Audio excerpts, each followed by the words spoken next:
Sai. Sabe onde é que é? Não, eu queria só saber para você voltar já ia.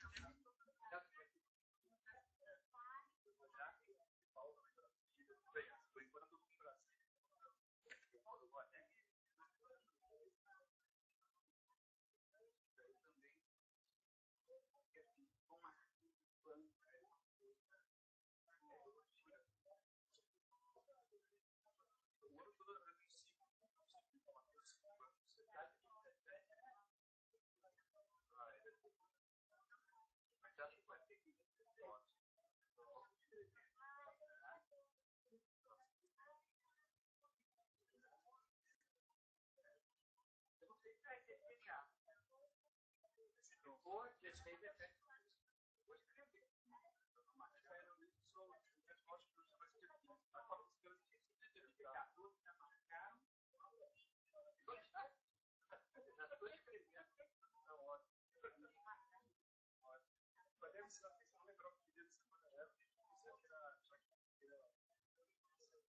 Quarta-feira é um dia super complexo para a fauna brasileira.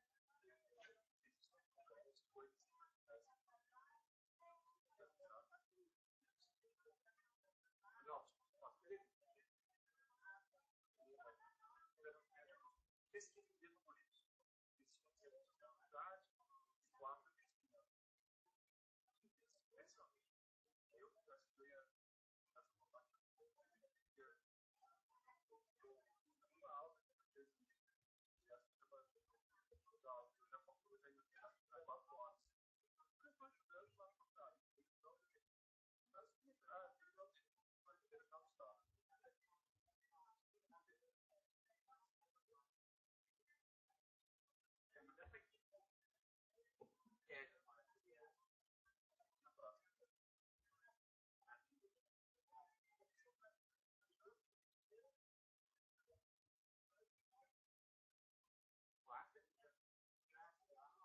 Alô, boa noite a todos.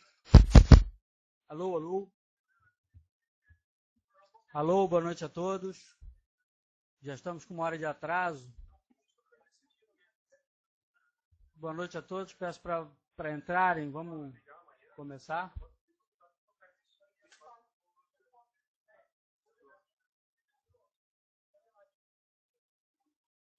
Alô, alô, por favor.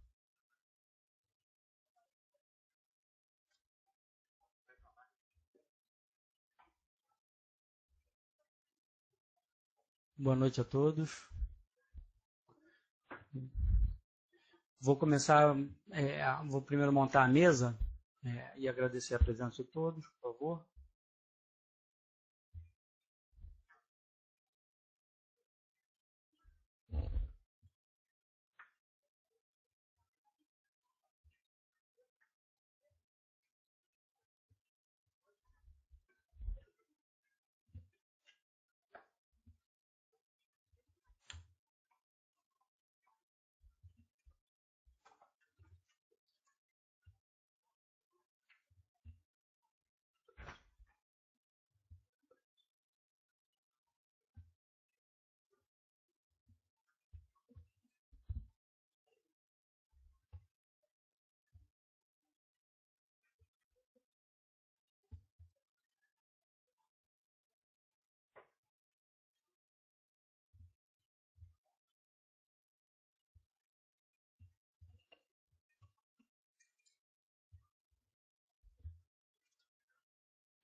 Bom, boa noite a todos. Eu vou começar a compor a mesa agora. Estou esperando só chegar o doutor Fabrício.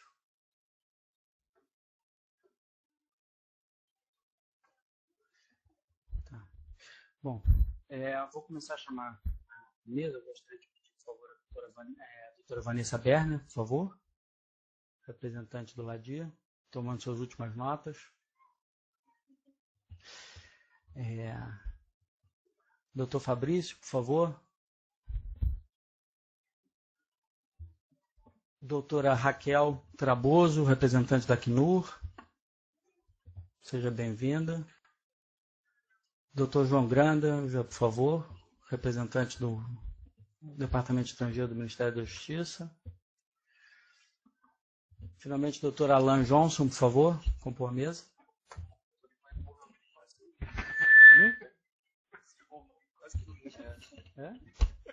Funciona. Trabaça. Aparentemente eu errei o nome de todo mundo. João Granja, não? Não foi o que eu disse? Doutora Raquel? Tá errado? É com A, mas... 20, quem mandou isso? Bom.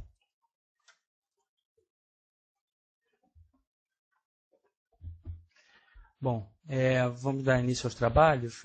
Infelizmente o doutor Luciano Bandeira está um pouco atrasado. O tráfego do Rio de Janeiro não está nem um pouco... O tráfego no Rio de Janeiro não está nem um pouco fácil, né? Se ele chegar, eu lhe passo a palavra, mas eu vou dar as boas-vindas em nome da OAB. Tá? Eu quero aproveitar para dar boa noite a todos, em especial ao Dr. Fabrício Toledo, representante do Caritas, Dr. João Granja, do DEST, do Departamento Estrangeiro do Ministério da Justiça, muito obrigado por ter podido comparecer. Doutora Raquel Traboso, representante do Acnur, também muito obrigado por ter aparecido. Doutora Vanessa Berner e ao doutor Alan Johnson. A todos que estão aqui, eu vi lá, dei uma última olhada nas inscrições antes de começar e fiquei muito feliz. Temos algo próximo de 100 inscrições, infelizmente nem todo mundo pôde estar aqui agora, mas parece que a palavra está se espalhando sobre o assunto. Eu espero que amanhã tenhamos bons trabalhos. Gostaria especificamente de agradecer ao Ministério da Justiça por esta oportunidade, que é única de discutir e levar ao debate público o tema da migração e do refúgio no país. Em verdade, é a primeira vez, né? Oportunidade que deve ser histórica. É a primeira vez, talvez seja melhor dizer, nunca antes na história do país, as questões e os problemas dos migrantes foram tratados, dos estrangeiros foram tratados de forma séria. e sistemática. Pela primeira vez, a gente vai falar sobre uma política coesa, sistemática, abrangente sobre a migração. E aqui eu espero sejam levantadas questões cotidianas, como as prerrogativas dos advogados, tão ignoradas pelas autoridades policiais e administrativas, e questões mais espinhosas, como o tráfico de pessoas. Aqui deveremos pôr em xeque a continuidade da existência do Estatuto dos Estrangeiros, que agora, mais que vestuto, já se mostra decrépito. Lei criada durante a ditadura, com ranço de segurança nacional e óbvia desconfiança dos estrangeiros, e que nunca encontrou lugar confortável dentro do molde democrático da Constituição de 88. Infelizmente, continua em vigor e sendo aplicada com a mesma lógica da Constituição de 67 e sua primeira emenda. Deve-se empunhar a bandeira de uma mudança institucional. Devemos criar uma agência de imigração sob a égide da Secretaria de Direitos Humanos para atrair para si todas as responsabilidades da recepção dos estrangeiros, hoje em muitas mãos. Ministério da Justiça, aqui presente, Ministério do Trabalho e o Ministério das Relações Exteriores. Polícia Federal, além de uma miríade de outras instituições, dividem de forma desigual e beirando desordenado essas responsabilidades, levando a um labirinto burocrático de difícil compreensão e até para nós advogados da área. Quantas vezes eu e outros colegas já não passaram a vergonha de ter que explicar o que dissemos, pois fomos desmentidos pela Polícia Federal só porque eles decidiram que fariam a coisa de outra maneira. Como explicar para os estrangeiros que nos contratam que não podemos entrar com eles para defendê-los nas reuniões com a Polícia Federal? Como explicar para os clientes que, apesar de terem cumprido todas as exigências e às vezes investidos rios de dinheiro no processo, o mesmo foi indeferido sem razão aparente? Como explicar os inúmeros paradoxos administrativos, como, por exemplo, para pedir um visto como presidente de uma ONG, estrangeiro deve registrar a ONG e apresentar comprovante de que a preside, mas para ser eleito presidente da ONG, ele ter visto previamente. Como explicar para um estrangeiro que investiu mais de R$100 mil no país, fora as custas de todo o processo, que seu visto foi indeferido sem nenhuma explicação? O tempo da discricionalidade já passou. Em um Estado democrático de direito, as decisões administrativas devem ser transparentes, fundamentadas e suscetíveis de recurso administrativo e judicial. Atualmente, os migrantes afetivos, como os gosto de chamar, ou seja, aqueles que para cá vêm acompanhando suas relações afetivas, pais brasileiros, cônjuges brasileiros, companheiros hetero ou homoafetivos, são vistos internacionalmente como portadores de direito a reunir-se com seus entes queridos. A reunião familiar é um direito humano não suscetível de discrecionalidade nenhuma. Os vistos voltados para essas relações não devem ser entendidos dentro da lógica da decisão de império, e sim como um direito subjetivo. Por todas essas razões, a Comigrar é um foro muito bem-vindo e espero que se torne um loco de discussão mais permanente.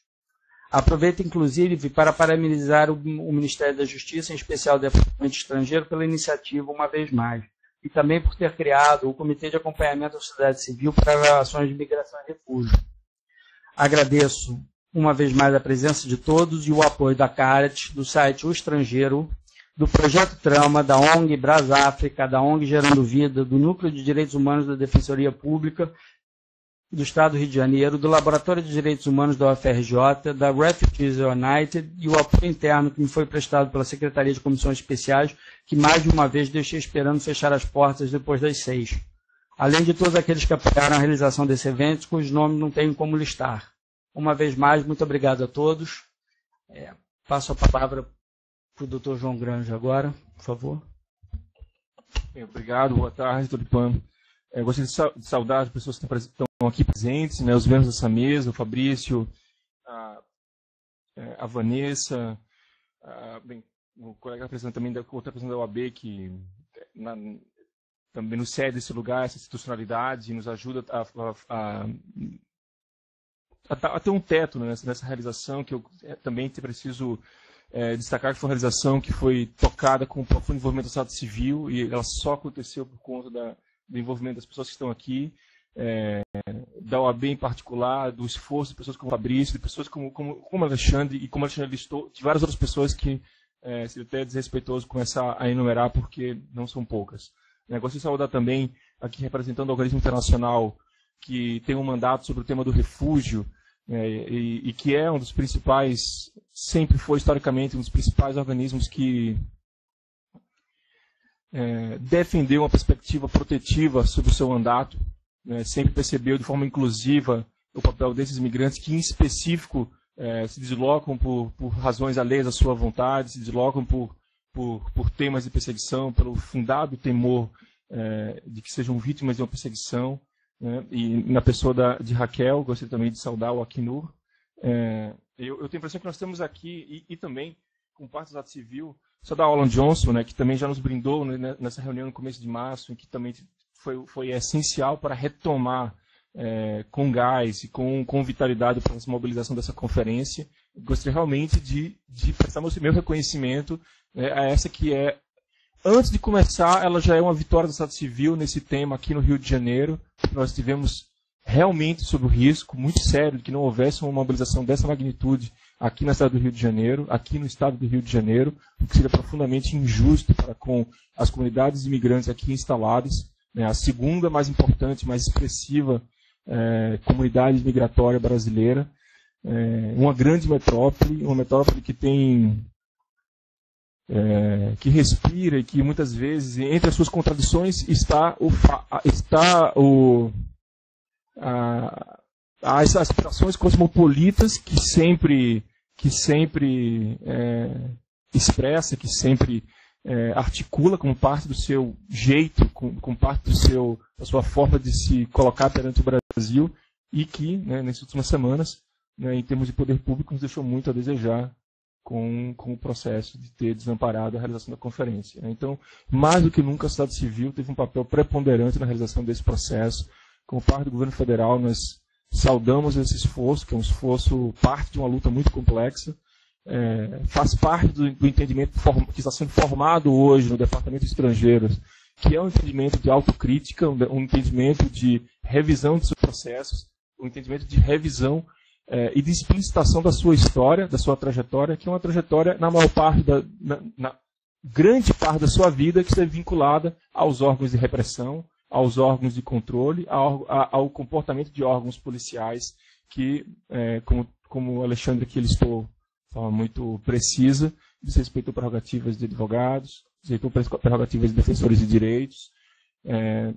Temos os relatos de diversos migrantes, agora que abrimos os canais de escuta social, que nem sempre manteve o nível de atuação republicana que toda a sociedade espera, e que se vincula a uma série de dívidas, de déficits históricos, né, de assimetrias históricas que este Estado, que o Estado brasileiro, tem que corrigir em face das populações migrantes aqui fixadas. Né. Estamos agora trabalhando em diversas frentes no departamento, que elas, cada dia, evidenciam como a trajetória histórica foi difícil. Temos poucos dados à disposição, a maior parte dos dados se refere apenas ao aspecto de controle documental, se refere apenas ao fluxo, sem discriminar, por exemplo, sem especificar, por exemplo, quais são as finalidades, quais são as demandas, quais são os anseios dessa população, de modo que começar a construir, como é o nosso objetivo hoje em dia, políticas públicas dirigidas à inclusão social do imigrante é uma tarefa profundamente difícil no contexto atual. E apesar dessa dificuldade, nós precisamos reconhecer que é uma tarefa necessária.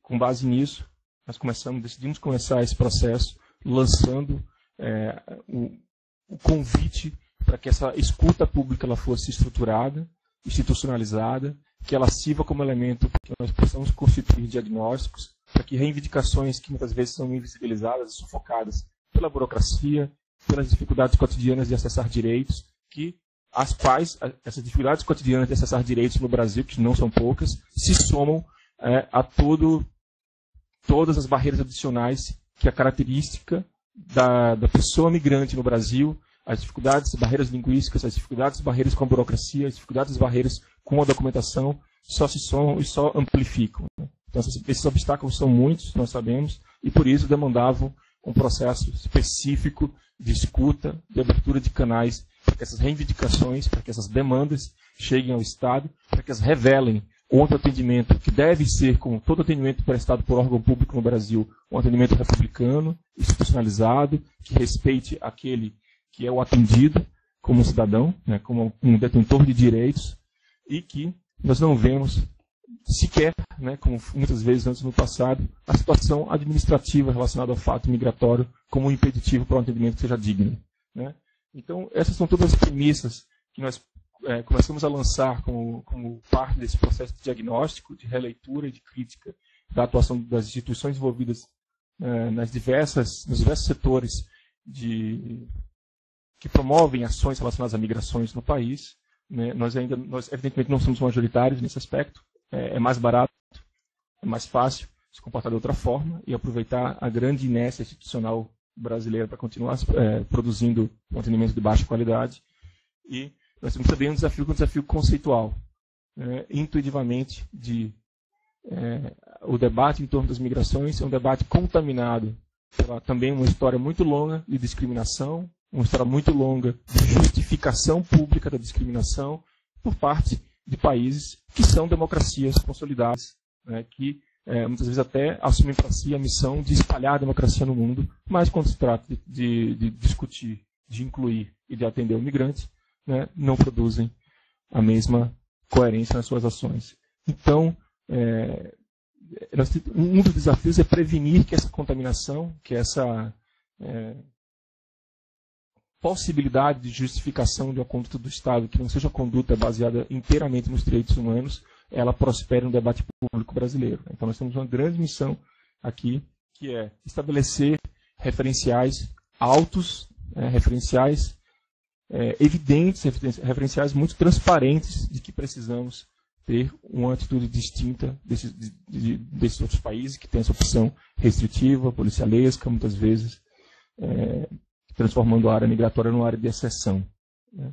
Nós precisamos de institucionalidade, precisamos de regras melhores. Alexandre também já falou do desafio que está sendo redebater a atual moldura legislativa brasileira, a atual lei, a vigente, porque a atual, como já foi destacado, ela tem mais de 30 anos e reflete absolutamente um contexto distinto, diferente daquele que nós queremos para o Brasil de hoje, né? Com contexto de fechamento, um contexto autoritário, entre outros aspectos. Por tudo isso, o Ministério da Justiça também está empenhado em propor uma alternativa aos projetos de lei que já existem no Congresso. Nós já falamos abertamente sobre isso em outras ocasiões. Temos a impressão de que, também me apoiando aqui na análise que já foi feita, a lei de 80 nada mais é do que um reflexo do decreto-lei de 79, do que o decreto-lei de 62, do que o decreto-lei de 40, e todos produtos de períodos autoritários brasileiros, contaminados por uma ótica que é uma ótica xenofóbica, uma ótica discriminatória, uma ótica nos anos 40, inclusive, pelo grupo que queria forçar o Estado brasileiro a se alinhar ao Reich, né, ao nazismo. Então, toda essa tradição a gente não pode ocultar sob a nossa retórica habitual de cordialidade, de generosidade, de abertura e de hospitalidade brasileira. Todos esses fatores, eles estão presentes, coexistem, coabitam a mesma realidade social, que é complexa e muitas vezes contraditória. Né? Mas, ao mesmo tempo, é preciso conhecer que esse projeto, que é um projeto de transformação de uma instituição brasileira, ele esbarra nas diversas dificuldades que qualquer mudança institucional encontra no seu caminho. Custos, a inconveniência de alterar a trajetória de instituições que são instituições aí muito consolidadas, muito respeitadas pela sua eficiência, pela sua funcionalidade, mas nós temos que aumentar o debate e escolher uma alteração de princípios. Essa eficiência, essa funcionalidade não servem de forma sustentável aos princípios que a Constituição brasileira elegeu para que fossem realizados no Brasil, sem distinção, sem discriminação de nacionalidade, como também sem discriminação de gênero, sem discriminação de raça, sem discriminação de origem étnica e quaisquer outras. Então, esse é um dos nossos desafios. O processo de escuta da Conferência Nacional de Migrações é apenas uma dessas frentes de luta. Quando estávamos nos mobilizando aqui no início de março, dizia que precisamos estar permanentemente de prontidão. Nas próximas semanas, o debate legislativo deve se aprofundar, devemos ter perspectivas novas sobre qual é o local, qual é o papel estrutural de uma política migratória para o Brasil. Nós, transparentemente, confessamos que o papel de uma política migratória não é tanto um controle que é, em termos práticos, impossível, insustentável, né, de ser universalizado num esquema de vigilância absoluta, mas sim a opção pela inclusão social, sustentável, transparente, rápida, duradoura e autonomizadora do migrante no Brasil. Esses são os nossos parâmetros de discussão.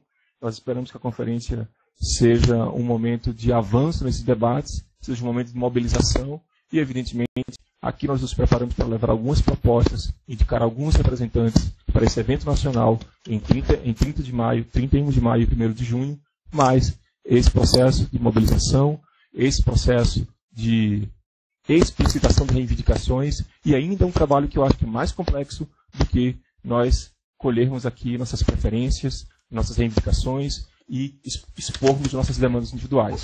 Esse processo...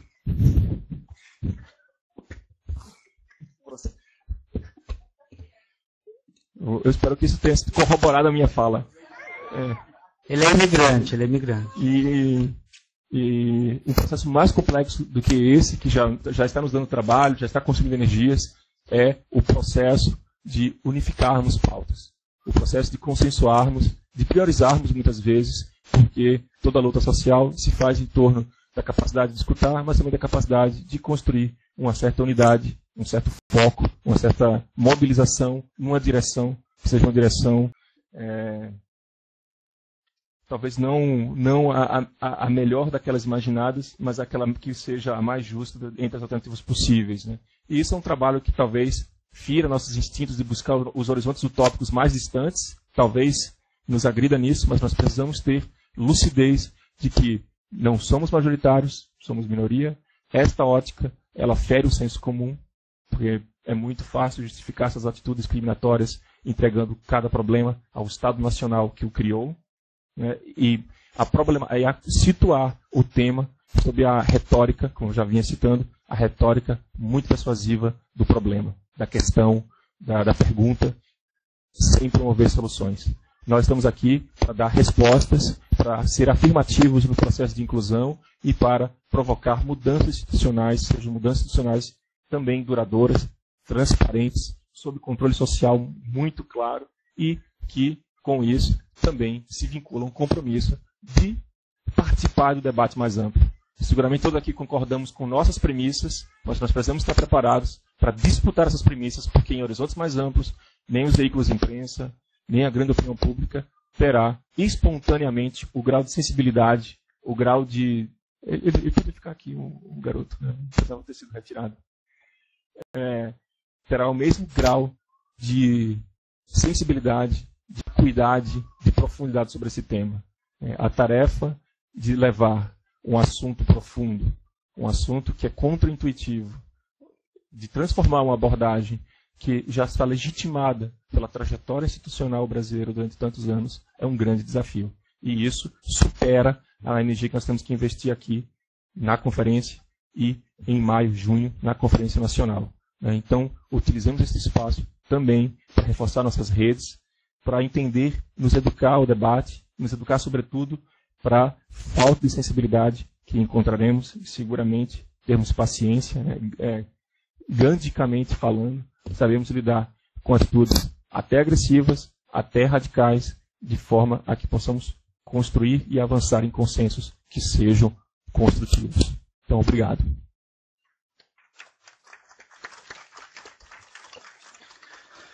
Obrigado ao Granja. Até agora se ouve ele, coitado. Não foi para a escada, levaram o menino, ainda se ouve, coitado. Passo a palavra para a Raquel, por favor. Trabazo, perdão. Sem problema. Bom, em primeiro lugar, também gostaria de agradecer o convite da UAB e da Caritas e saudar todos os membros da mesa, os presentes.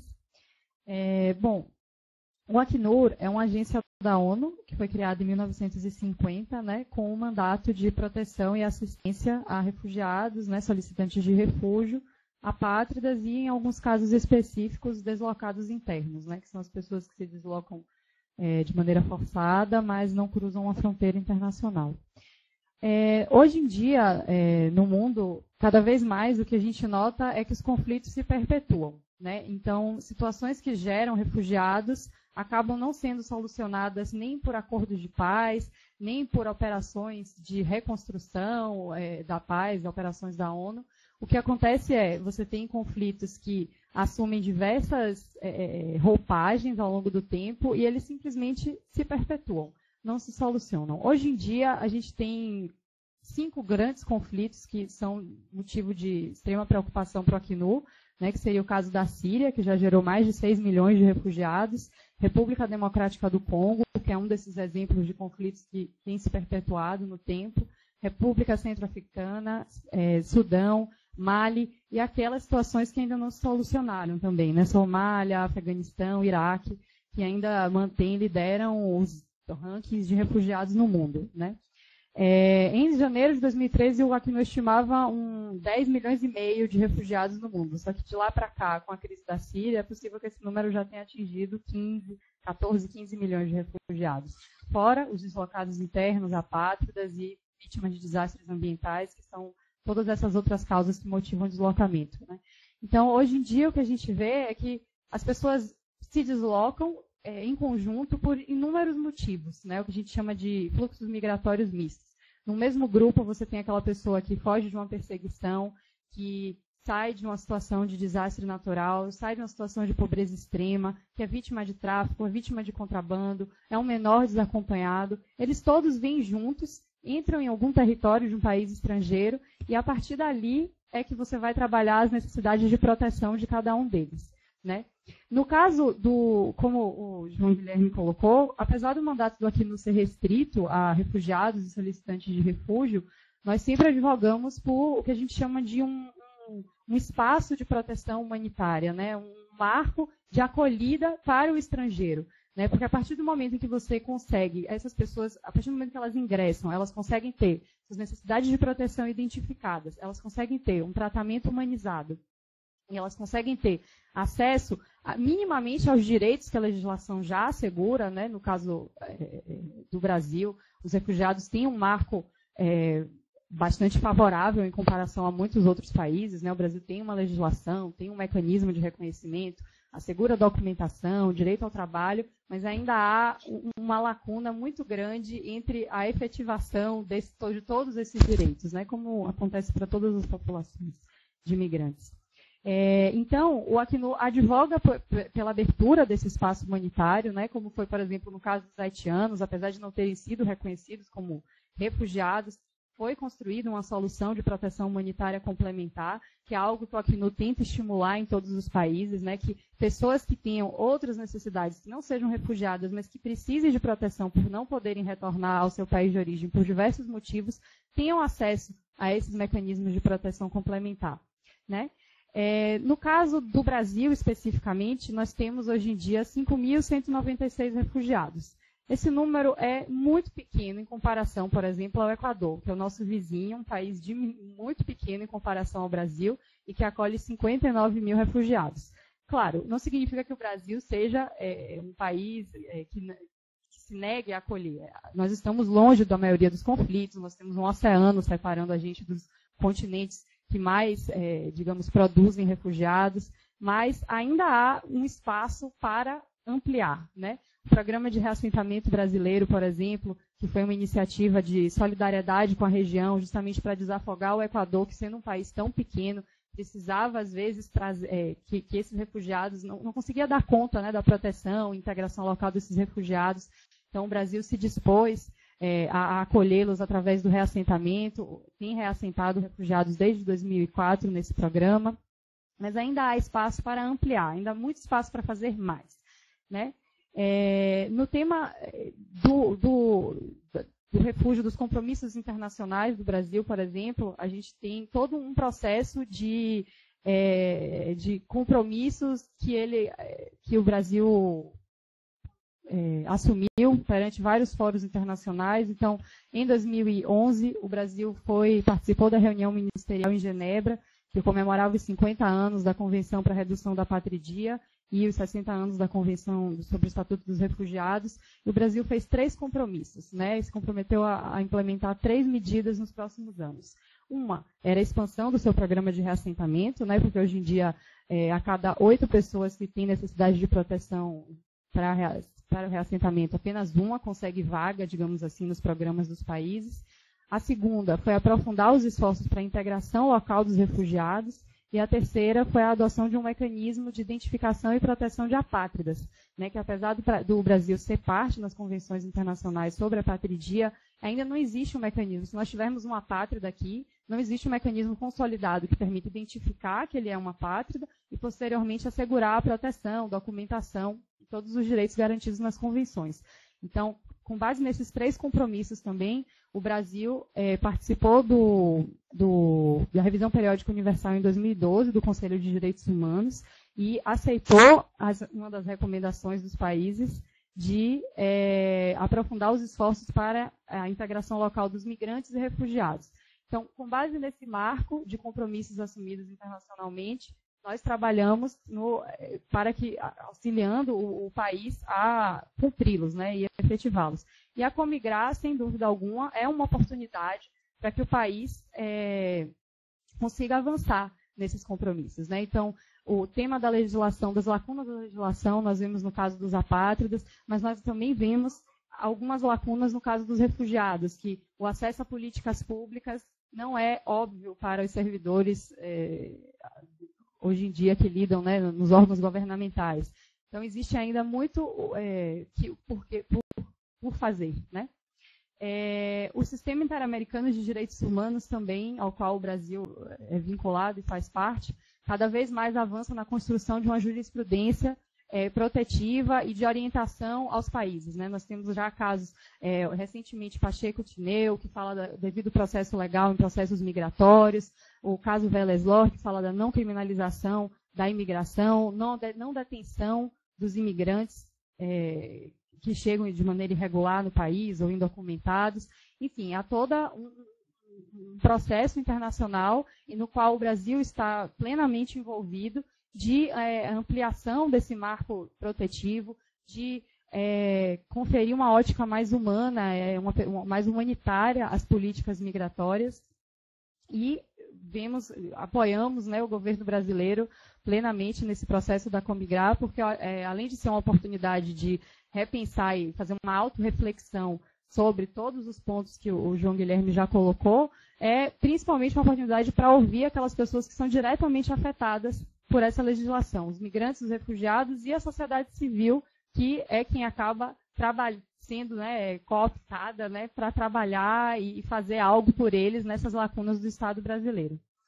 Era basicamente isso que eu queria colocar e desejo bons trabalhos nos próximos dias.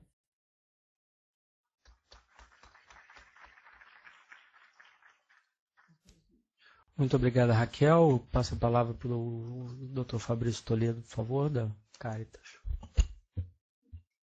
Bom, boa noite. Acho que a gente aproveita esses momentos solenes para fazer gestos e palavras solenes, mas o que não impede que a gente seja muito honesto para dizer que é realmente uma alegria a gente estar aqui, né, Alexandre? Porque foi um grande esforço. Acho que a gente precisa realmente celebrar e parabenizar e agradecer todo mundo que participou. Então, o Alexandre, em nome da OAB, Alan, em nome da comissão organizadora, agradecer a presença do João, da Raquel, da Vanessa, e em especial agradecer o pessoal que trabalhou duro, né, para a gente estar aqui. Carol, Andressa, Ariadne, Júlia, quem mais? Alessandra Page, mais um monte de gente, né? Neuza, o pessoal todo da comissão, para que isso pudesse acontecer, e a Mara. E, em especial, agradecer ao Alexandre, porque quando a iniciativa do governo do Estado naufragou, o Alexandre foi lá e puxou pelos últimos fios de cabelo, sem ironia, a conferência para que a gente pudesse estar aqui. E, então, a gente tem realmente que agradecer ele por isso. Eu queria fazer uma pontuação antes de falar algumas coisas. Primeiro que amanhã a gente tem um ciclo, uma série de conferências que vão acontecer simultaneamente. Uma delas é sobre refúgio. A gente convida a quem quer participar. A gente espera que alguns refugiados também venham e possam colaborar. Nesse sentido, a gente precisa realmente celebrar e comemorar essa possibilidade e essa iniciativa por parte do governo federal, e reconhecer justamente o bom trabalho que tem sido feito, né? Reconhecer o trabalho que tem sido feito pelo Departamento de Estrangeiros, pelo CONARE, enfim, por toda a Secretaria Nacional de Justiça, reconhecer o bom trabalho, e é nesse ponto que eu digo que é preciso ser honesto, mesmo nos momentos solenes, o bom trabalho que o Acnur aqui no Brasil tem feito. Enfim, esperamos que amanhã a gente tenha realmente a possibilidade de fazer um bom trabalho. Eu queria aproveitar, porque para não ser repetitivo, já para dar um tom, porque a gente espera que seja o debate amanhã, eu queria falar um pouco sobre justamente a questão das dificuldades que a gente enfrenta em termos de, vamos dizer, de acesso a direitos para os refugiados e solicitantes, em especial na parte, vamos dizer, de integração. Embora eu acho difícil que a gente possa definir integração, proteção e qual é a distinção disso em alguns pontos, né? Acho que pegando algumas coisas sobre o que Raquel falou, sobre o que Alexandre falou, sobre o que o João falou, a gente pode ver que a gente tem grandes desafios pela frente. Primeiro, como o João Guilherme falou, a gente tem um desafio que é, de fato, remar contra uma maré, que é justamente um senso sobre o que se diz a respeito da migração, sobre todas as tendências que a gente vê no contexto europeu, norte-americano, mas também sul-americano, e com o acréscimo de que aqui no Brasil a gente tem um problema realmente sério em termos de democracia, né? Acho que esse tema, aliás, nunca esteve tão, nas últimas décadas, nunca esteve tão em questão como agora. E eu digo isso porque, junto com todos os problemas, a gente vai ter que enfrentar um problema que é justamente da distinção, vamos dizer, ou da discriminação. Porque o fato é que os migrantes e refugiados que virão para o Brasil, que vêm para o Brasil, que estão vindo para o Brasil, são os migrantes e refugiados dos países mais pobres, que, aliás, se eu não estou enganado, o refúgio é uma questão dos pobres, dos países mais pobres, são os países em desenvolvimento ou mais pobres que acolhem os refugiados, na grande maioria, né? E a gente sabe que eles estão vindo para cá, como já acontece com os haitianos, que, aliás, é um tema que mereceria uma mesa só para discutir, né? Então, a gente sabe que eles vão se juntar ao contingente que a gente já tem aqui e compartilhar com eles os mesmos problemas, né? E todos os desafios. Esses desafios não são apenas desafios, vamos dizer, institucionais, mas são desafios que pertencem a uma grande tradição de luta por democracia. Quando a gente faz um atendimento aos refugiados e solicitantes na Caritas, a gente costuma dizer, o que é alguma coisa absolutamente importante, que eles têm o mesmo acesso que os nacionais a todos os serviços públicos. Isso é importante, primeiro, como uma informação relevante para alguém que está chegando ao Brasil, mas porque a gente sabe que em alguns países isso não acontece. Os não nacionais não têm acesso aos serviços públicos. Mas essa afirmação, quando a gente faz aqui no Rio de Janeiro, ela chega a ser irônica, se a gente pudesse ter algum humor nessa hora, né? Porque é um pouco difícil. Mas o fato é que o que a gente está dizendo para essas pessoas é que elas vão compartilhar conosco esse mesmo transporte público que a gente usa aqui, o mesmo serviço médico, que significa esperar na fila do hospital e eventualmente morrer esperando, né, como acontece. A gente eles vão compartilhar conosco um mesmo judiciário seletivo, demorado, burocrático. Eles vão compartilhar conosco um sistema de segurança público que também é arbitrário, seletivo. Enfim, uma série de problemas que, no fundo, tem a ver com uma absoluta falta ou fragilidade de democracia, né? Então, me parece, eu digo isso porque eu também, uma das metas ou uma das intenções da Comigrar é colocar a questão da migração e do refúgio como questões transversais, né?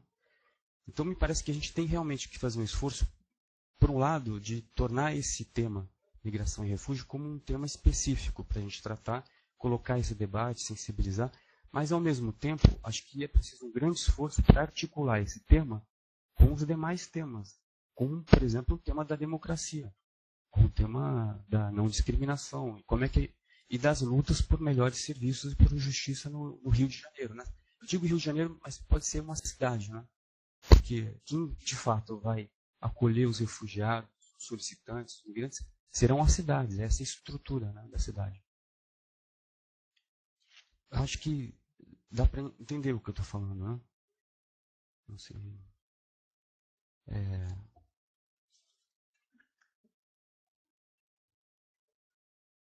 O que eu acho, por fim, porque eu estou falando isso, porque eu acho que nesse ano,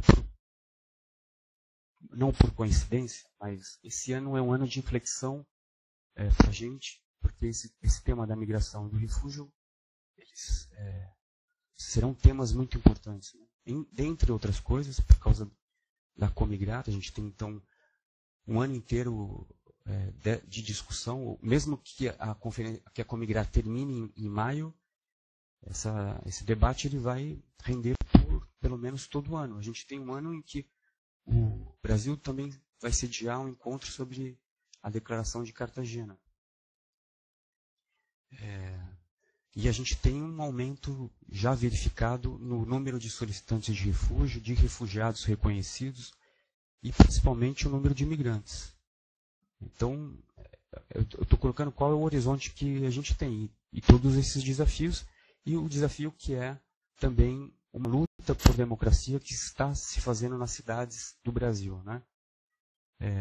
Vocês acompanham que há uma série de protestos nas cidades, e esses protestos estão justamente relacionados a esses mesmos serviços aos quais os migrantes, os refugiados terão acesso. Então, de um lado, eu acho que a gente precisa pensar como defender de maneira efetiva as pessoas refugiadas, migrantes, solicitantes de refúgio, não apenas por uma questão de solidariedade, por uma questão, vamos dizer, formal de respeito à lei, mas como justamente uma questão de democracia. A chance que a gente tem, insistindo nisso, a chance que a gente tem não apenas a colocar a questão da democracia e o acesso à democracia para os migrantes, para os refugiados, mas que a gente faça essa reivindicação articulando os problemas. O que eu estou querendo dizer é que isso que a gente chama falta de democracia, ela não pode ser vista, vamos dizer, com uma certa neutralidade, como se fosse um problema estrutural ou simplesmente um acidente secundário. O que a gente sabe é que por trás disso, que é um déficit democrático, que existe uma política de, vamos dizer, de discriminação, opressão, uma política de segregação. E aqui no Brasil isso a gente sabe, é muito grave. Bom, a gente está fazendo hoje uma conferência 2 dias depois de uma mulher negra ser arrastada por um carro da polícia. Não sei quem viu essa cena. E é só um exemplo do que acontece aqui, né? Diário, cotidiano, enfim.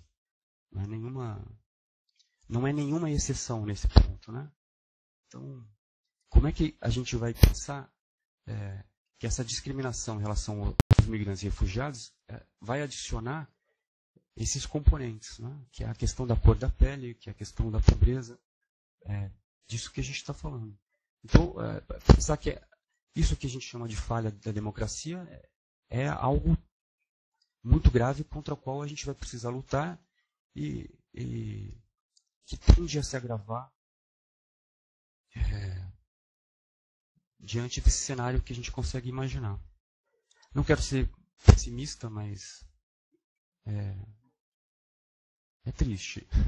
Por outro lado, eu acho que se abre para nós aqui uma brecha, a gente tem que aproveitar. E eu acho que esse é o ponto que eu queria, na verdade, chamar a atenção, é que eu acho que abre uma brecha com essa iniciativa por parte do governo federal, a gente fazer realmente uma participação, apresentar propostas, se fazer presente nesses debates. Mas, ao mesmo tempo, eu acho que a gente tem que pegar essa proposta e essa brecha e fazer nela também uma ampliação, uma outra brecha.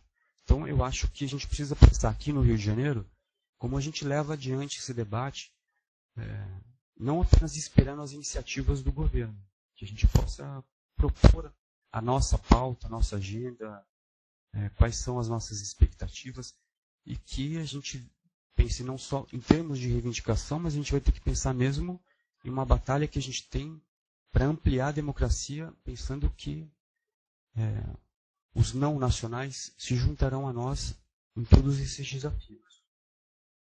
É mais ou menos isso que eu queria dizer e espero que a gente possa se encontrar nos próximos dias. Obrigado.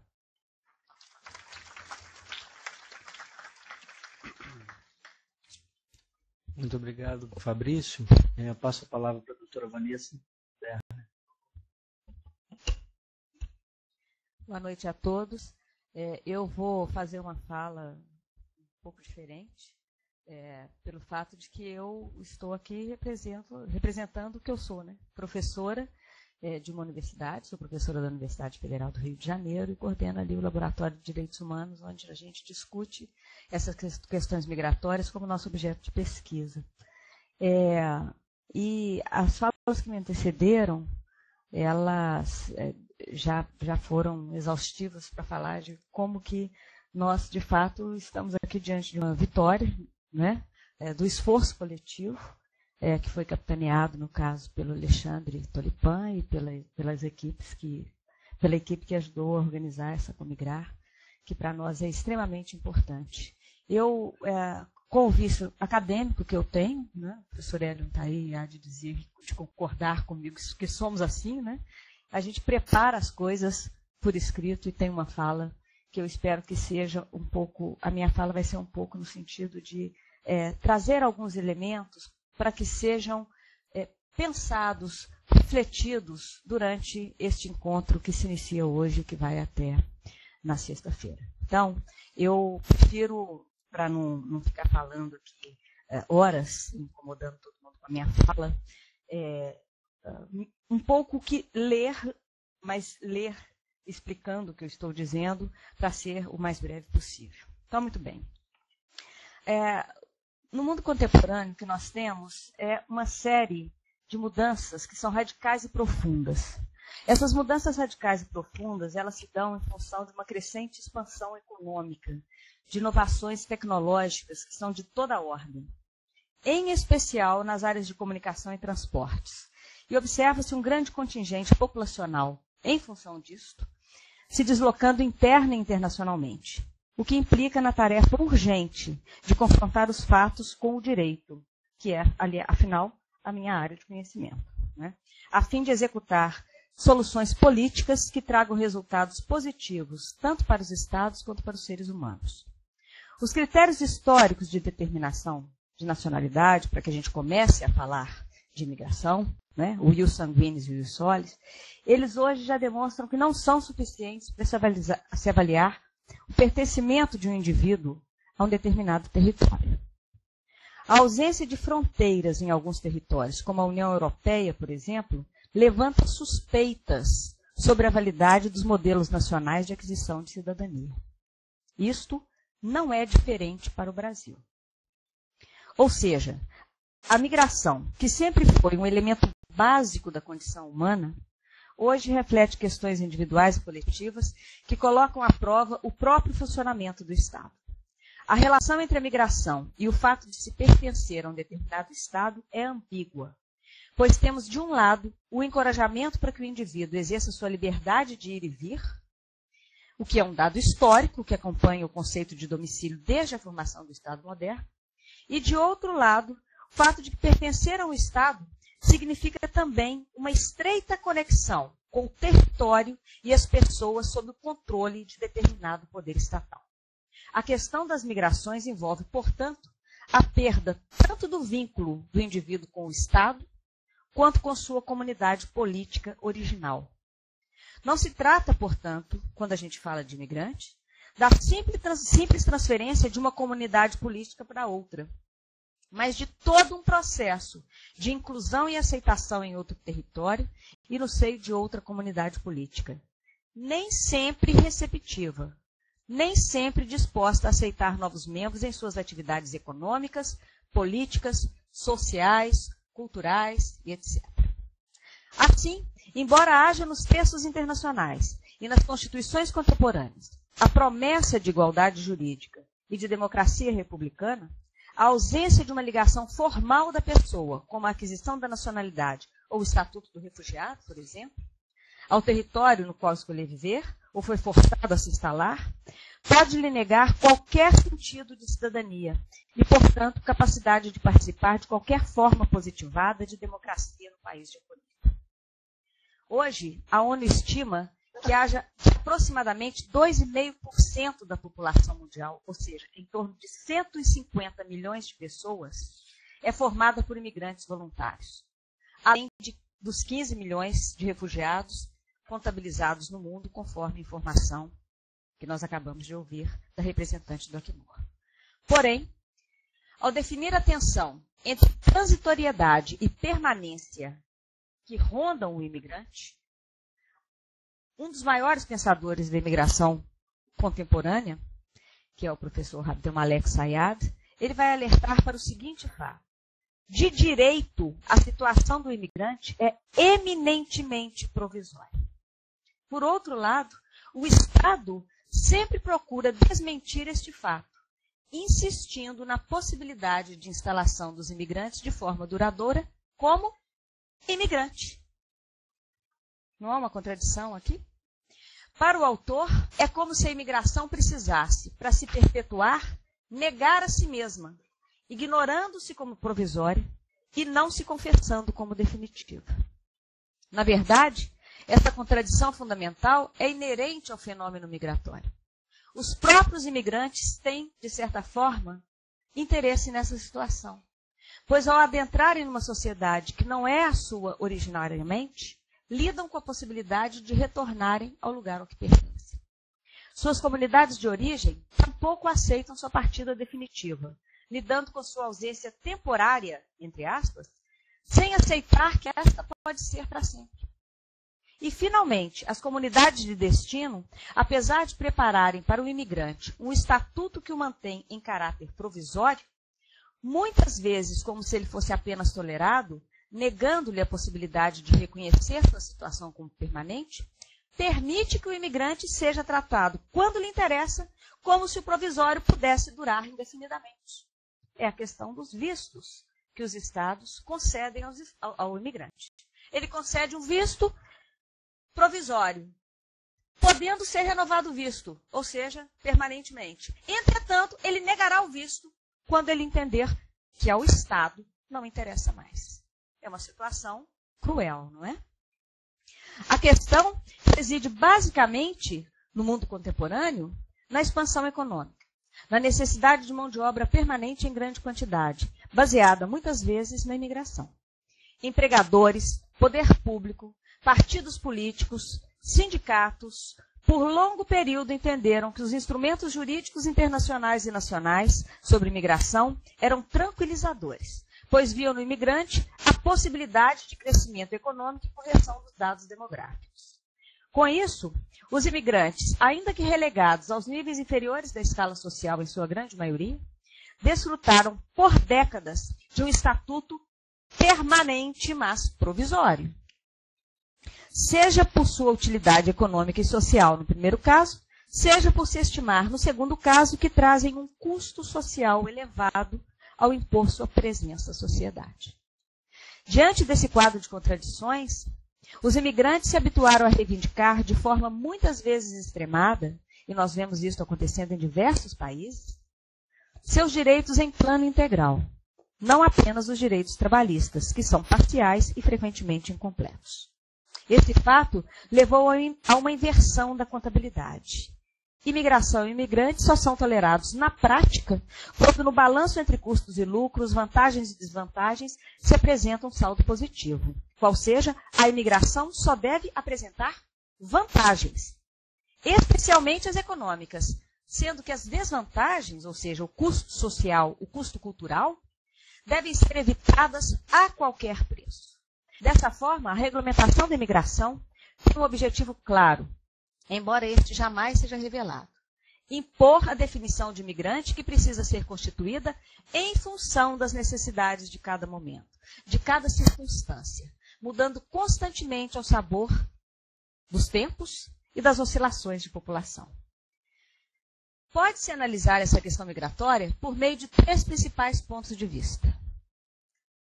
O social, que diz respeito às diversas ações de integração e adaptação do imigrante em seu novo país. O viés político, que abrange os acordos de mão de obra, as convenções bilaterais entre os países de imigração, que tratam das condições de entrada, de estadia, de trabalho e que se definem conforme as diferentes relações de força existentes na política internacional. Um acordo entre o Brasil e a Argentina, por exemplo, não terá as mesmas regras que aquele celebrado entre o Brasil e os Estados Unidos, não é verdade? E, finalmente, o viés jurídico da questão migratória, que se relaciona com os direitos que devem ser reconhecidos ao imigrante, ao lugar em que vai trabalhar, residir, aos direitos da nacionalidade. Ou seja, quando nós tratamos da questão migratória, nós tratamos de uma questão extremamente complexa. Ela não é uma área de estudos jurídica apenas, social apenas, política apenas, cultural apenas. Ela é isto tudo, junto e misturado. Dentro deste conceito, a política de imigração, a política migratória, torna-se mais evidente em contextos de crise econômica, de desemprego, de dificuldades, porque neste momento é que se lançam as luzes sobre a imigração, a fim de orientar a imigração no sentido dos interesses materiais, dos interesses simbólicos que lhes são atribuídos. Os diversos discursos que são construídos em tempos de crise são discursos voltados para a imigração. Atingem-na diretamente, como numa relação direta de causa e efeito, em que a imigração é pretexto para práticas e decisões administrativas, como, por exemplo, maior rigor nas fiscalizações, na concessão de vistos de trabalho, na concessão de auxílios para o retorno. Vejamos o que aconteceu na Europa depois da crise de 2008 em relação aos imigrantes, não é? E para justificar o endurecimento de textos legislativos que tratam da entrada e estadia de imigrantes. O objetivo, nesses casos, é, de um lado, lembrar aos imigrantes que são trabalhadores tolerados provisoriamente e, de outro, retomar a definição adequada de imigrante. Nessa lógica, então, a gente já pode se perguntar, o que é um imigrante? Alguns autores vão dizer que, na sua essência, imigrante é uma força de trabalho provisória, temporária, em trânsito, cuja condição é revogável a qualquer tempo. O trabalho é o salvo-conduto do imigrante, estando sua estadia condicionada a ele, ou seja, sem trabalho não há imigrante. Porém, não se trata de trabalho, mas daquele trabalho em cujo mercado há lugar para o imigrante. Imigrante desempregado não pode permanecer na condição de imigrante, portanto. A possibilidade de um estrangeiro se estabelecer em solo alheio só ocorre em sua estreita relação com o mercado de trabalho. Parece justo isso? Né? Ou seja, aqui nós já começamos a pensar, o que é que nós estamos fazendo aqui? Sobre o que nós devemos nos debruçar? Quais são os temas que nos vão orientar para essa discussão? A condição de imigrante é uma condição social, enquanto a condição de estrangeiro é um termo jurídico. Não por acaso existe aquilo que o Sayad vai dizer ser um paradoxo da imigração, que traz em si 3 ilusões. Primeiro, o da provisoriedade. Segundo, o da legitimação por meio da presença do imigrante por meio do trabalho. Terceiro, o da neutralidade política. Essas ilusões são alimentadas pelos imigrantes, fazem com que ele viva como estrangeiro, sustentado por ficções como a do retorno, que muitas vezes se torna impossível, o da naturalização, que muitas vezes, e nós sabemos disso perfeitamente, é embaraçada por questões políticas, por questões sociais, por questões culturais, no país onde ele está, muitas vezes, há mais de 30 anos, né? Então, o que nós percebemos é que há uma constante dualidade na situação do imigrante, que se manifesta nessa lógica, que não é uma lógica de inclusão, é uma lógica de exclusão, segundo a qual, a fim de tentar preservar sua identidade, o imigrante exclui a si mesmo antes de ser excluído. E também para não ser excluído. Ou seja, o mito de que existem países hospitaleiros é só isso um mito. Os estados agem exatamente como eu acabo de descrever. É a partir dessas reflexões que deve ser abordado o histórico da regulamentação jurídica das migrações, neste recorte cronológico do século XX. Do século XXI, levando-se em consideração que essa regulação evoluiu ou retrocedeu ao sabor das transformações econômicas, das variações dos interesses dos países que dominaram o cenário internacional ao longo deste tempo. Deve-se ainda considerar a globalização, envolta no espírito capitalista, que molda e contextualiza o regime jurídico das migrações. Entretanto, cabe ressalvar que cabe ao direito, especialmente, buscar conjugar os fatores econômicos com a prevalência dos direitos humanos sobre os interesses econômicos. Nós aqui não podemos lidar com a questão migratória como se ela fosse uma questão econômica. Ela é uma questão de direitos humanos.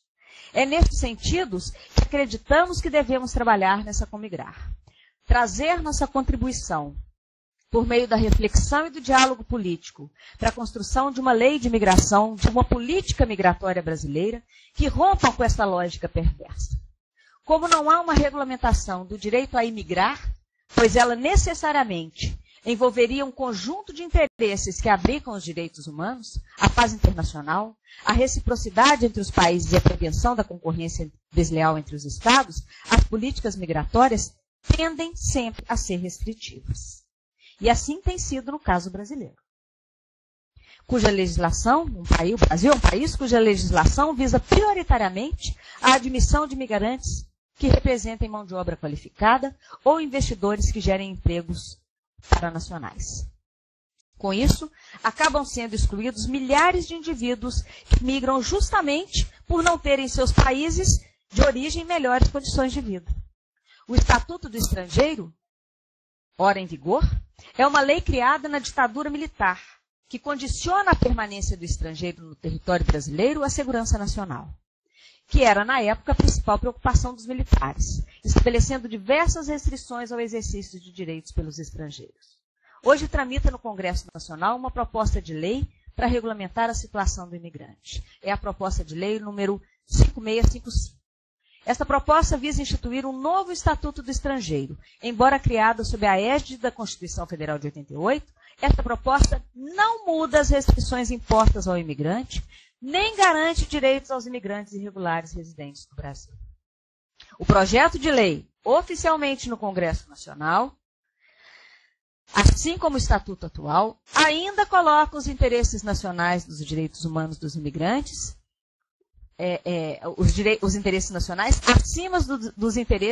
acima dos direitos humanos dos imigrantes, o que inevitavelmente continuará gerando uma legião de pessoas em situação irregular e por isso sujeitos a condições precárias de vida, ao trabalho em situações análogas à escravidão, além do risco de terem seus direitos violados diante da dificuldade de acesso à justiça.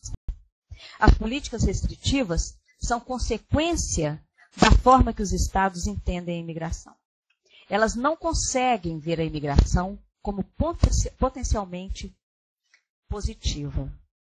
Há um documento importantíssimo de 2009 da Organização Internacional das Migrações, da Imigração, que estabelece a proposta de políticas migratórias para os Estados receptores, no sentido de que eles acolham o imigrante. Por meio de dados, a OIM teve o trabalho de demonstrar que a imigração beneficia os países de acolhida. Entretanto, nesta mesma reunião que deu à luz este documento, os Estados presentes se recusaram a abraçar proposições efetivas no sentido de fazer políticas migratórias que fossem menos restritivas. Né? Então, nós aqui no Brasil hoje estamos diante de uma excelente oportunidade, neste momento. E é uma pena que o João Guilherme tenha se retirado da mesa, né? Como representante oficial do governo federal. Estamos hoje diante de uma excelente oportunidade com a Comigrar. A oportunidade de apontar, por meio das nossas experiências, por meio dos nossos estudos, por meio das nossas sugestões, para um caminho alternativo a ser seguido pelo Brasil em termos de política migratória. Pela primeira vez, como diria o Alexandre Tolipan e o nosso ex-presidente, né? Pela primeira vez na história deste país, o Estado brasileiro está dando voz ao imigrante e ao emigrante, aos que participam com essas pessoas de seus processos de luta.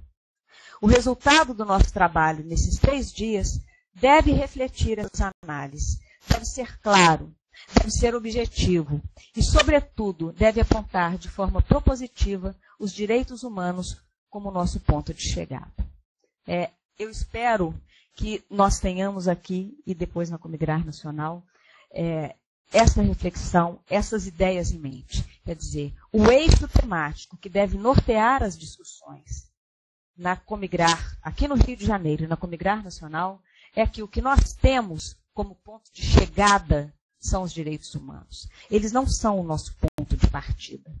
Porque, na realidade, a maior parte dos imigrantes que está no Brasil não goza dos direitos que o cidadão nacional goza. Era isso que eu tinha a dizer. Muito obrigada.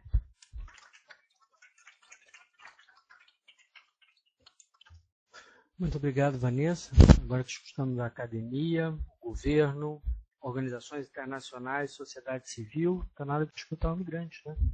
Por favor, Alain.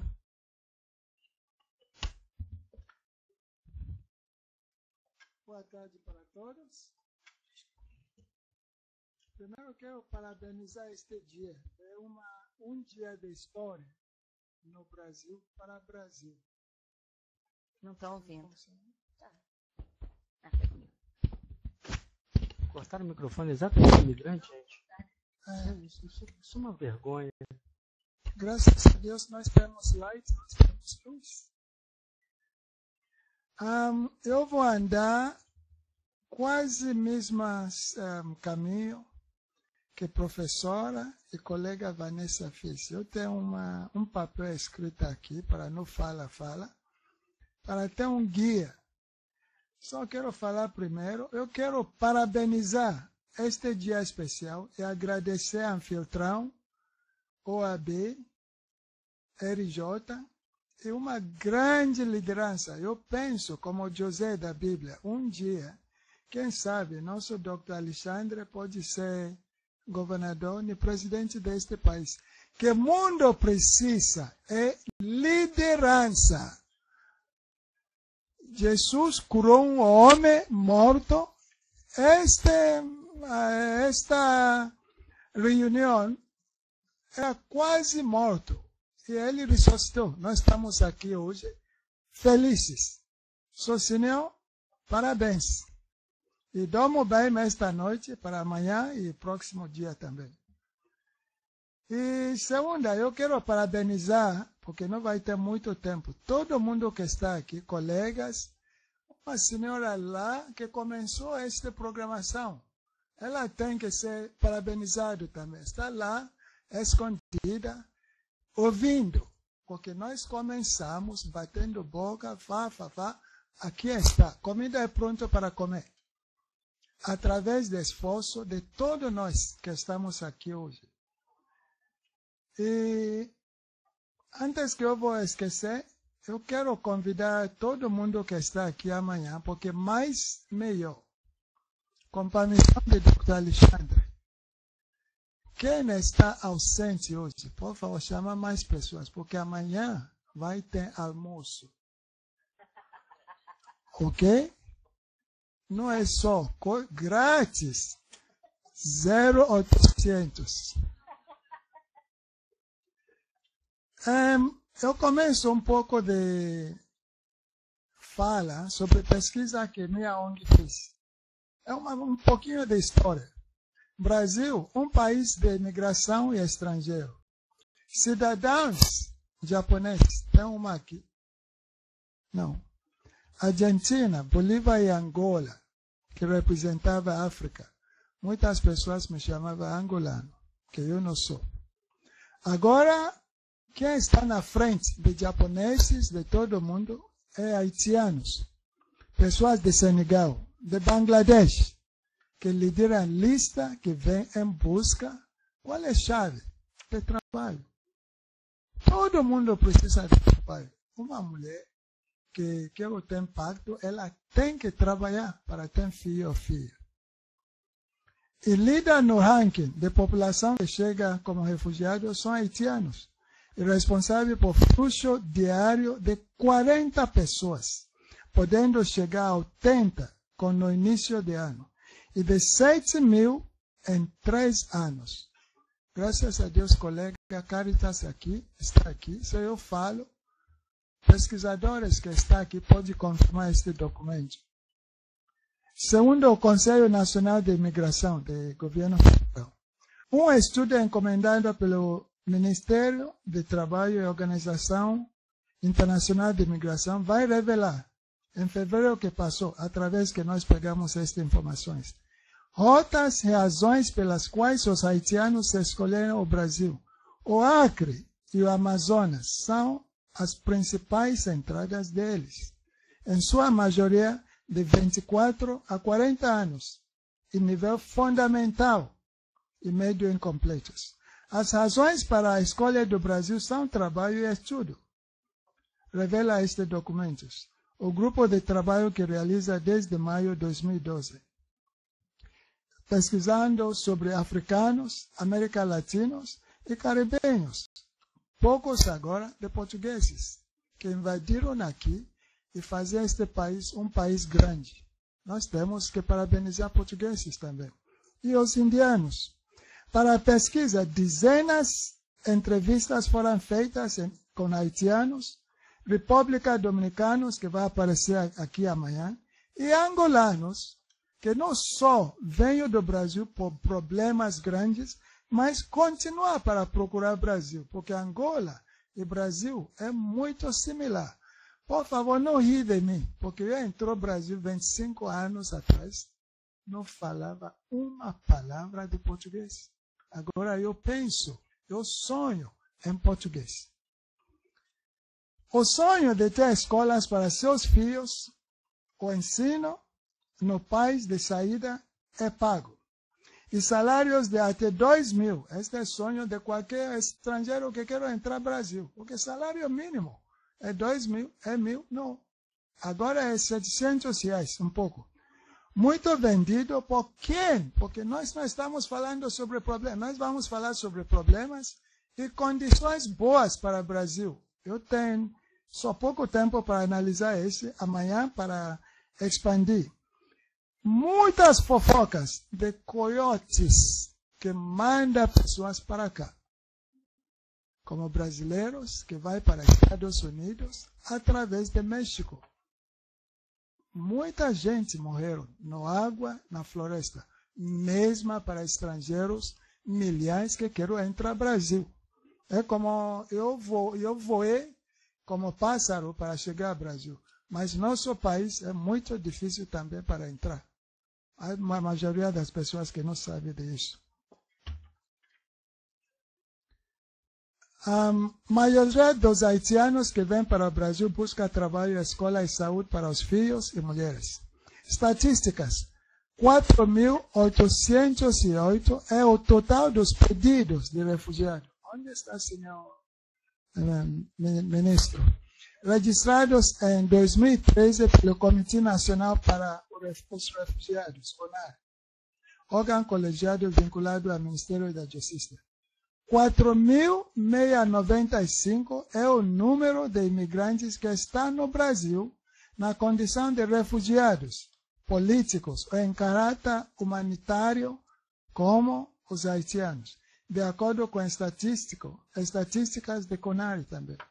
1.400 são as solicitações até de janeiro este ano, de nacionalidades pendentes feitas por imigrantes ao CONAR e ao Conselho Nacional de Imigração, CNIG. Entrada pela Acre e Bolívia, eu já falei sobre isso. Por que nós estamos falando? Rio de Janeiro é quase número 2 ou número 3. São Paulo é a cidade mais procurada, porque São Paulo é como um outro país no Brasil. Muita gente lá, e todo mundo pensa que você entrar para São Paulo hoje, você tem passaporte para trabalhar, mas a maioria das pessoas também não tem emprego. Ele sofre. Como nossa ex-presidente. A pessoa pode ler sobre a vida de Lula. Quando ele entrou em São Paulo, sofre muito para ter emprego. Mas eu saí de lá vitorioso até chegar a presidente do nosso país. Quem são haitianos que estão aqui agora? São pessoas entre 24 e 40 anos. Esta é a idade que qualquer pessoa, minha experiência, você pode ser seu primeiro milionário ou milionária. Barack Obama chegou a presidente aos 40. Outro senhor chegou a presidente Nelson Mandela aos 90 anos. Tudo depende. Mas jovens hoje, você pode ser governador, senador entre 20 e 40 anos. Essas são pessoas agora que estão entrando no Brasil. Eles precisam para sobreviver ou para sonhar. Se alguém aqui no Brasil, se ele fica aqui 90 anos, não vai votar, não vai ter que ser votado, fica complicado. Qual é direitos que foi aprovado desde 1960 e pouco, que Nações Unidas criou? Esta mesma Nações Unidas que continua para globalizar todo mundo no mundo. Até russo, poder está indo para a floresta. Estados Unidos, europeus, Brasil, falam, senhor, não briga com seu povo. Não cria outros imigrantes russos para chegar aqui. O Brasil tem milhões de russos também. Aqui com estatísticas que nós temos. Burocracia dificulta a regularização. O governo federal prepara projeto para facilitar a legalização dos imigrantes. Esta é boa notícia. O estrangeiro que entra no Brasil com visto de turista só consegue a permissão de trabalho se sai do país e paga as multas. A maioria dos estrangeiros não sabe disso. Eu fiz isso. Minha ONG ajuda muita gente. Nós não estamos quebrando lei. Está no Estatuto de Refugiados. Estudantes também têm que sair para reentrar. Inglaterra, Estados Unidos, você tem que sair, gastar dinheiro, vai passear um pouco e volta. Quando você sai como turista, isso é um segredo. Sai, entra, automaticamente você tem 2 anos, que a doutora Vanessa falou, de temporária. Outros 2 anos, você está ficando brasileiro. 4 anos. Depois de 4 anos, você tem permanência. Este que eu fiz.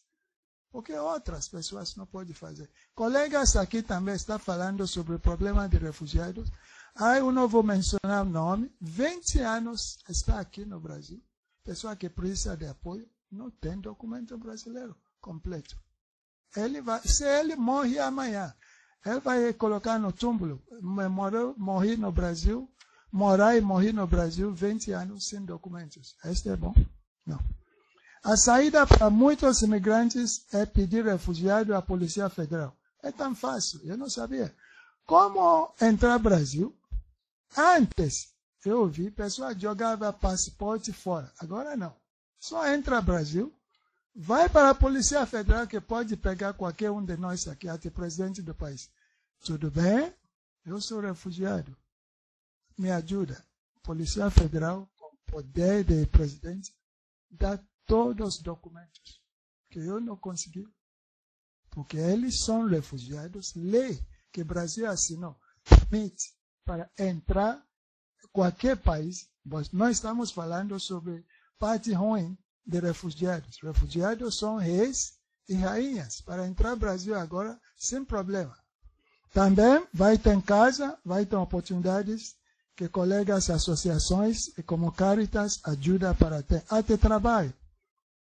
Para revertir esta realidade, o Ministério da Justiça vai enviar, esta também é boa notícia, ao Congresso Nacional. Possível está lá agora, projeto que atualiza o Estatuto de Imigrante, que nós temos cópia, estrangeiro do Ministério, segundo o diretor de departamento. Infelizmente, ele já votou. Senhor, sei que eu estou falando, por favor, fala, caso não é assim. So, essas são boas notícias para nós, que é bom para fazer um pouco de pesquisa, para juntar as forças para lutar. Nós não estamos começando do zero. Nós estamos começando como batão, pessoas que fazem uma corrida de revezamento. So, alguém faz, dá para outra, dá para outra. Não, um pouco de polêmica, porque nós estamos falando sobre coisas ruins. A escravidão chega às cidades do Sudeste. A professora Vanessa já falou. So, eu não vou repetir coisas que ela falou, eu só vou fazer pontos, como pesquisa, área de organização civil, parte de acadêmico também. Comissão Pastoral da Terra indicou que 1.147 trabalhadores foram libertados em 2013 na região do Nordeste. O maior registro de profissionais submetidas a condições irregulares está na construção civil, com 41% dos resgatados. Eu assisti um programa de televisão, Globo ou Record. Este foi quase 2 meses atrás. Quase 1.500 haitianos foi levado para uma empresa com florestas, sem comida, com mulheres e crianças para trabalhar, para ter salário. Como diretor, quando você vai pagar salário? Pessoa entra na sua empresa, você paga salário agora? Você é coitado. Você tem que pagar salário depois que ele trabalhou. Era a mesma coisa. Mas por uma semana, sem comida, sem nada, este povo em bloco fugiram de lá para a estrada. E pessoas dirigindo. Tem que parar. Há nova guerra no Brasil de 1964. Não, o que está acontecendo? Só pessoas, bons brasileiros, que levou metade deste povo para ter comida na madrugada. So, esse é como estado de escravidão, porque eles eram refugiados. Lei que criminaliza o racismo completa 25 anos. Como um negro está aqui feliz da vida, mas eu tenho que lutar. Até semana passada, eu fui a Bangu, roubou minha mochila quando eu saí conversando com Dr. Alexandre. Uma senhora lá tem que gritar contra. Desculpe, não e não e não. Sua mochila não está aqui. Saí de lá para cá. Encontrei. Antes que eu chegue aqui, o ônibus, mesma mulher estava me chamando de volta. Senhor, há um erro. Eu saí de lá agora. Volta para Bangu Shopping, porque sua mochila está aqui. Eu sabe porque ela me tratou assim. Se eu era outra pessoa com dente de ouro, ela vai me respeitar mais. Eu respeito ela, voltou só ontem, muito cedo, nós abrimos porta juntos. Aqui é sua mochila. Desculpe, não. Eu também tenho que desculpar, porque eu fico quente com a senhora ontem, lutando por meus direitos. Nós dois ganhamos. Você falou, esta mochila não estava aqui. Não, caí do céu. Não, a mochila estava numa sala fechada. E ela não sabe. Ela era gerente de lá. São coisas assim, são que imigrantes e brasileiros também sofrem. Mas que eu quero chegar, advogados aqui nós estamos no começo, fazer coisas boas na casa da lei. Maioria dos imigrantes e maioria dos brasileiros não sabem de direitos deles. Tem que ensinar nossos filhos, filhas, direito. A pessoa bate você na rua, você não vai responder, dá uma tapa. Senão, por que você me bateu? Ele quer bater mais, corre, porque você pode ser morto ou morta lá. Nova imigração Brasil 2015 a 2024. eu quero falar com sinceridade de novo com o colega aqui. 2015 a 2024 é uma estratégia que Nações Unidas, de novo, está fazendo. Um amigo meu está lá que representa Nações Unidas, ou Unesco. Vai ser ano de 10 anos de afrodescendentes. Como Nações Unidas já criaram tantas coisas boas, mas o humano esquece. Como Igreja Católica, ano de solidariedade, mas no Brasil nós temos samba todo ano. Vamos ter ano, especificamente. Eu não estou ensinando ninguém, eu sou educador. Vamos fazer estratégia como China fez, Estados Unidos fez, Rússia fez, Cuba fez. Brasil vai desenvolver 10 anos só na área da educação. Próxima 10 anos só na área de saúde. Próxima 10 anos só nós vamos crescer mais rápido possível. Que misturando tudo e não está fazendo nada muito bom. Este que está criando problema para nós. Brasil é uma sociedade. Ok, sistema de visto para cadeias produtivas. Que tal a criação de visto gold, visto prata, visto bronze? Estas são parte de sugestões propostas que nós vamos trazer aqui amanhã em nosso texto de eixo que nós estamos organizando. Primeiro e segundo eixo. Português fiz este exemplo. Português arrecadou 1,13 bilhões em um ano só para convidar qualquer pessoa, homem e mulher de negócio, no mundo inteiro, para entrar em Portugal. Mas você vai entrar em Portugal, entra como imigrante, vai gastar o dinheiro. O Brasil também pode fazer a mesma, como o tempo do presidente Lula. Muita gente entrou no Brasil investindo grandes bilhões. Será que este vai parar? Nós podemos continuar também. O Brasil é uma sociedade aberta para o mundo. A escolha Rio de Janeiro, Brasil significa viver não somente em uma sociedade democrática, com língua portuguesa. Como eu falei, eu aprendi, eu ganhei. Se eu não venho para o Brasil, nunca vou falar português. Não importa que meu português não é muito fantástico. Mas também optar por viver em um lugar reconhecido por sua qualidade de vida, condições de segurança, custo da vida. O Brasil era muito barato, comparando com países que eu já moro. De educação e de saúde, acessível. Nós temos só, porque lei, Constituição está lá, como nós já fizemos, eu e minha ONG. Um casal entrou no país e mulher para juntar com o marido. Por 2 meses não tinha como entrar, pegar posto de saúde. Eu falei, senhora, por favor, ajuda esse senhor ou senhora. Ela foi, instantemente, conseguir catar um SUS. Quando a pessoa de hospital, posto de saúde, não, você tem que ter RNE, você tem que ser registrado, você tem que ter... Eu tenho passaporte. Não, você tem que ter CPF. Eu não tenho esse. Mas em 5 minutos, a senhora que eu falou para ajudar ela, resolveu.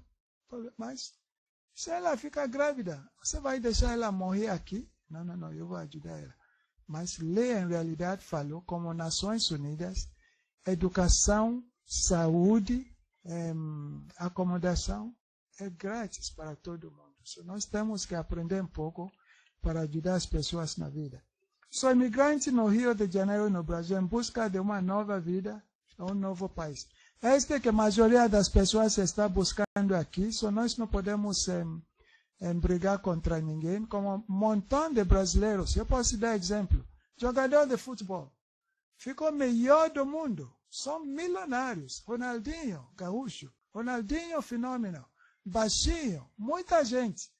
Porque estrangeiro não pode visitar o Brasil também. Sou jogador de futebol. Eu era jogador de futebol para o meu país. So nós temos que discriminar. Exemplo também, Arnold Schwarzenegger. É austríaco. A senhora de austríaco está aqui, ou ela já saiu. Chegou a governador dos Estados Unidos. Amigo Barack Obama. É estrangeiro. Pai. É mãe americana. Como acontece aqui? Mas o problema aqui, graças a Deus, estou casado com um brasileiro. Nunca tive problema. Mas há outras pessoas que entram, que falam. Não, um ghanaiano, quase 2 anos atrás, estou morando no Brasil por 30 anos. Uma semana depois, Central queimou. Eu vou para Central para cortar cabelo. Ele foi para recomeçar no Canadá. Recomeçar a vida dele, depois de 30 anos aqui. Porque ele não tinha toda a documentação. Só nós temos que ajudar pessoas assim. Só intercâmbio cultural. Há brasileiros, como eu já falei, usando intercâmbio. Você quer viajar para Estados Unidos, Rússia, qualquer. Eu planejei também para entrar no Brasil. Bem planejado, sem problema. Só brasileiros vão para o mundo inteiro, qualificados, doutores, de Moscou, de qualquer área. Elas planejam.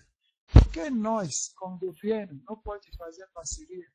Para, através de minha ONG Caritas, deixa africanos entrar, árabes entrar, mas com todo bem organizado. Pessoas, como eu falei, haitianos entrou, porque há esta amizade grande entre Brasil e haitianos. Eles falaram, vamos entrar, vamos invadir o Brasil. Graças a Deus, eles conseguiram. A escravidão de quase 300 anos de minha história, eu tenho mais de 60 anos, não tem um país africano que invadiu o Brasil. Você tem, por favor, fala aqui. Nós não temos este poder para invadir o Brasil, mas haitianos fizeram e ganharam. 4.000 primeiro, 4.000 entrando. Eles conseguiram. Qual é o destino? Os países mais procurados, de novo, Estados Unidos, Canadá, Inglaterra, Irlanda, Austrália, Nova Zelândia. Eu já viajei para estes países. Todo dia, imigrantes, refugiados entram. Nós não temos que reclamar sobre o Brasil. O Brasil é um país gigante. País que poucos brasileiros também não sabem que é muito grande. Só pessoas querem entrar aqui. Vamos dar oportunidade através do ministério, através do governo, para fazer coisas boas. Vem aqui no Brasil, vai jogar futebol. Amanhã você também pode colocar suas milhões aqui, como um brasileiro na Espanha, mudou para ser brasileiro, decidiu para ser espanhol. Ele é bem procurado. Estrangeiros também pode ser muito útil. Aqui, senhor ministro. Eu quero terminar minha fala que ninguém pode saber como eu estou feliz hoje, participando nesta reunião, esta conferência. Não é só me representando minha ONG. Eu falei para o Dr. Alexandre, ontem, quando eu peguei minha mochila com endereços lá, a madrugada mandou e-mail, colocando lá, Dr. Alexandre, não me mata, que vai ter almoço. Só vamos pensar que aqui vai ficar lotado amanhã de todos os países que estão aqui morando legalmente ou ilegalmente, incluindo a maioria deles, América Latinos, africanos e caribenhos. Obrigado.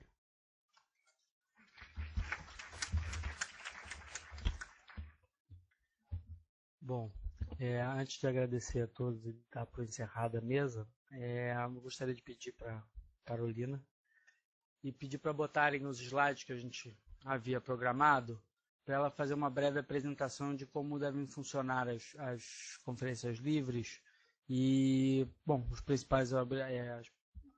principais coisas que devem acontecer.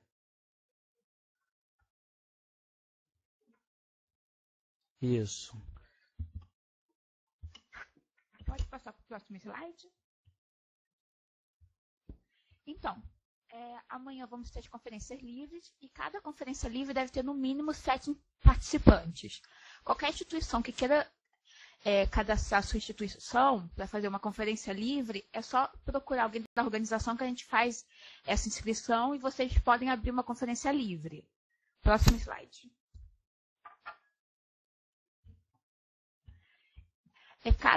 Cada sala vai ter uma lista de presença que deve ser assinada e colocar todos os dados para a gente poder enviar para a Comigrar Nacional.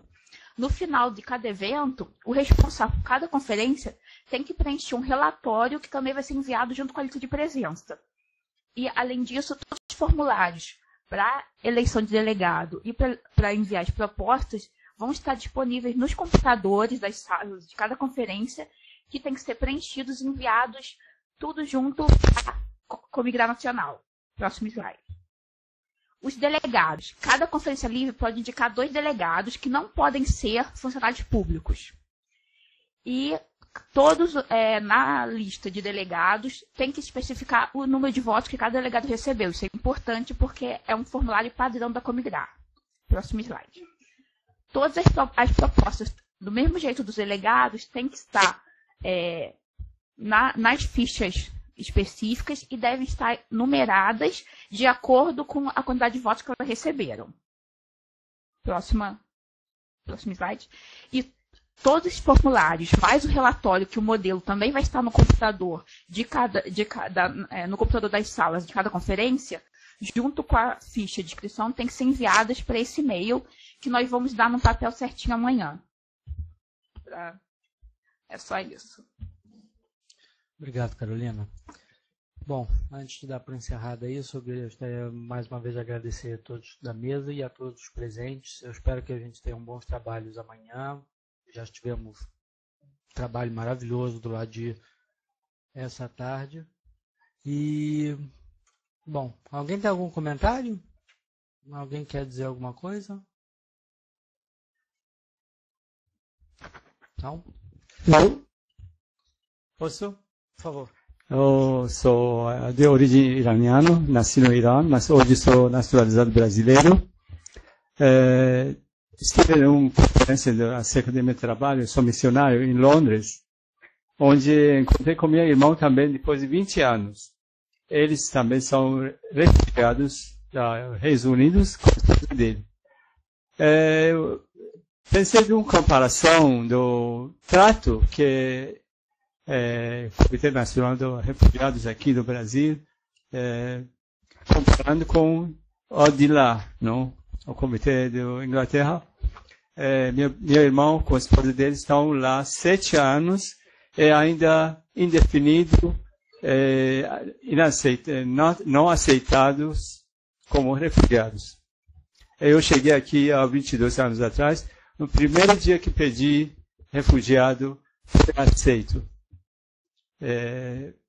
Falando sobre economia, eles são apoiados com salário, com todo direito de bens de vida, muito mais, aparentemente melhor que aqui, mas é os direitos humanos, que é sobre respeito. Não? É isso que eu queria agradecer ao CNUR do Brasil. Muito obrigado. Por favor. Boa noite, meu nome é Lília, eu sou secretária-geral da Cruz Vermelha Brasileira, filial do Rio de Janeiro. Nós também vamos realizar uma conferência livre e nós viemos aqui para agregar, já que nós temos uma experiência mais de ponta, de acolher imigrantes e refugiados, num aspecto que a gente está trabalhando muito, que é no aspecto psicológico. Nós temos uma rede de 80 psicólogos no Rio de Janeiro, nesse atendimento a imigrantes e desastres, e na questão do acolhimento mesmo em alojamento, já que na nossa instituição, que é uma instituição humanitária, a gente vem realizar. Então a gente acha que a gente pode agregar conhecimento e aprender e melhorar nossas atividades. Obrigada. Desculpe, vocês já vão realizar uma conferência livre? Já tem programado? Está programada, só falta a data. A Alessandra até ficou de ajudar a gente nesse sentido. Vocês querem realizar aqui? Não, a gente até vai realizar lá mesmo, na sede. Então, maravilha. Tá? A Alessandra e a Mara, todos podem te dar uma ajuda se você precisar. Eles já conversaram com o Thiago é gestor de juventude. Né? A gente trabalhou com a Caritas na Jornada Mundial da Juventude. e aí a gente vai, até dia 31, a gente vai realizar. Até dia 31 é o limite, né? Tá, é o limite. É o limite. Maravilha. Mais alguém? Bom, quero agradecer a todos da mesa uma última vez e dar por encerrada a noite. Até amanhã, a partir das 10 horas, eu vou estar aqui desde as 9, mas a partir das 10 horas da manhã, para os trabalhos. Bom dia, boa noite.